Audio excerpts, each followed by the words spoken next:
Enquanto os ministros do Supremo Tribunal Federal, itinerantes, andam o tempo todo para cima e para baixo, no exterior, falando mal do Brasil, seja qual seja o contexto das suas palestras, e agora tem mais um evento em Portugal, o ministro Lewandowski é um dos convidados, e quem está pagando, patrocinando esse evento, são empresas que são partícipes de processos no Supremo Tribunal Federal, devedoras de bilhões, que vão ser julgadas por esses ministros, e elas estão patrocinando esses eventos. Esse do Lewandowski agora é num resort em Portugal, onde vão seus assessores, onde vão ministros do STJ. Este festim de palestras feitas por homens que deveriam permanecer discretos e em silêncio, julgando com a sua consciência e à luz do direito os processos que estão nos seus tribunais. Agora, o Barroso está em Harvard. Foi fotografado ou filmado por uma pessoa que o reconheceu na rua, quando ele estava com fones no ouvido, parado, e o indivíduo começou a dizer impropérios contra ele, e ele, que é corajoso quando está no seu QG, entrou correndo para dentro de uma porta que seria da Universidade de Harvard e não sequer virou o rosto na direção do brasileiro que estava se dirigindo a ele. Eu sempre disse aqui, a coragem deles é uma coragem que é invertida proporcionalmente à proteção que tem, à cobertura que tem, seja da mídia ou de outras forças, umas ocultas, outras nem tanto, porque, na verdade, o que eles têm, como regra, é uma covardia comportamental. O ex-presidente Lula fez várias manifestações recentes em vários lugares. E eu não estou conseguindo atinar, não estou conseguindo entender por que ele fala de forma tão raivosa, tão irada, de uma forma quase que a voz se substitui por um rosnar, por grunhidos. Mas, apesar de a ira poder até trazer conteúdo, coerência, não, nem isso. Porque vejam o que ele fala em 3 vídeos que vão aparecer. Primeiro, é um vídeo em que ele fala da classe média. Estamos trazendo de volta para mostrar a todos como ele vê a classe média no Brasil. Depois, em seguida, emendando um vídeo no outro, a pretensa filósofa petista, professora Marilena Chaui, tem uma ruptura mental por onde escapa, como se fosse a barragem que se rompe, aquilo que não é um pensamento filosófico, mas uma profissão de ódio a respeito da mesma classe média. Classe média, que ela ostenta um padrão de vida que em nenhum lugar do mundo a classe média ostenta. É porque eu odeio a classe média. A classe média é o atraso de vida.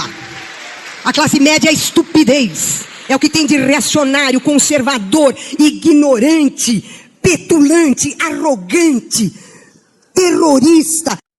É interessante que eu tenho certeza que nesta plateia formada, pré-formada, pré-moldada, provavelmente há muitas marionetes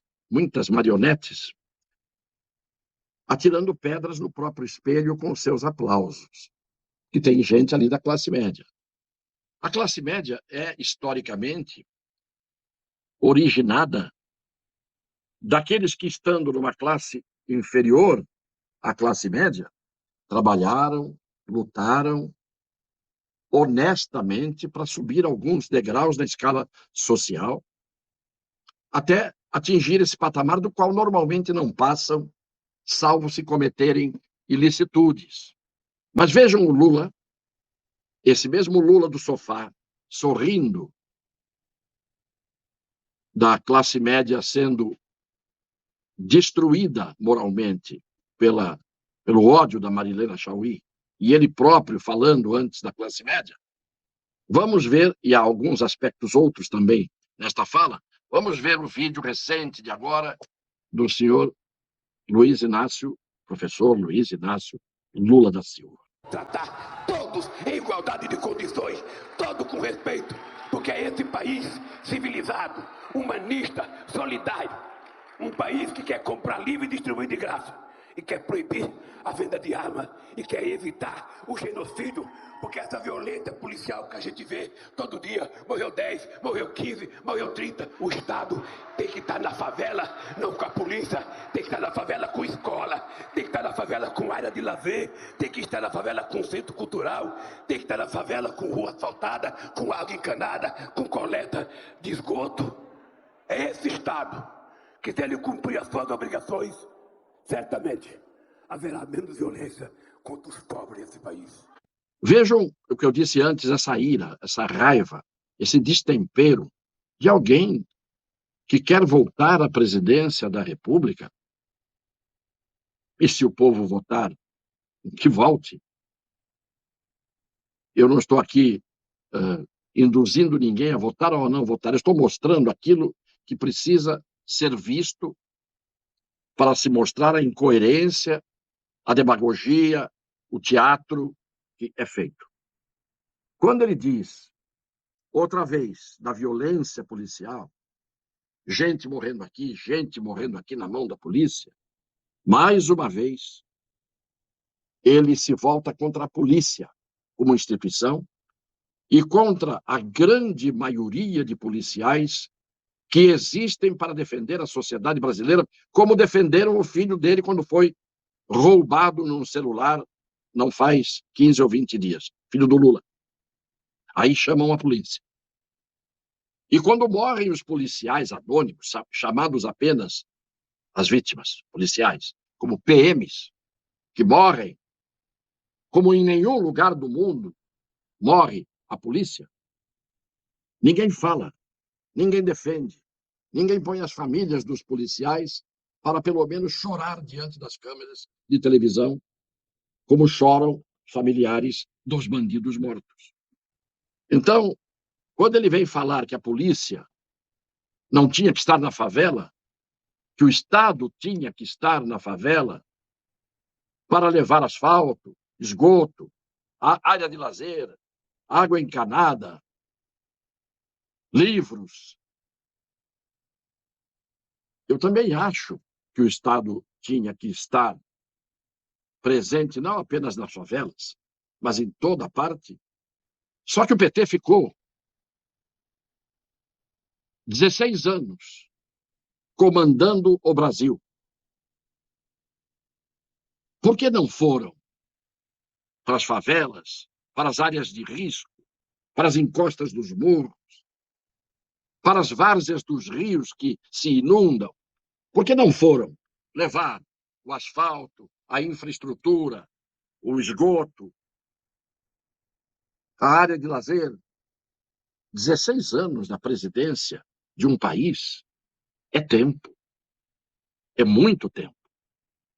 E se o dinheiro que foi subtraído dos cofres públicos e das empresas, quanto daria para se fazer só com o rombo que foi dado na Petrobras e em outras estatais? Pois bem, há quem o chame, ao presidente atual, de nazista. E que há quase 4 anos, durante um governo inteiro, sofreu uns efeitos que foram mundiais de uma pandemia cuja gravidade é ímpar na história da humanidade. 2 anos de pandemia e bordoada da mídia tradicional, convencional, partidarizada, ideologizada e interesseira. E um Supremo Tribunal Federal persecutório, que ao invés de produzir justiça, produz palestras e ofende o presidente e o governo direta, indiretamente, de forma subliminar e, às vezes, ostensiva. Pois bem, com tudo isto, e aí é que eu digo que a gente tem que ser justo, o Brasil atingiu ontem a condição de ser a 10ª economia do mundo. Ultrapassou a Rússia, ultrapassou a Coreia e ultrapassou a Austrália.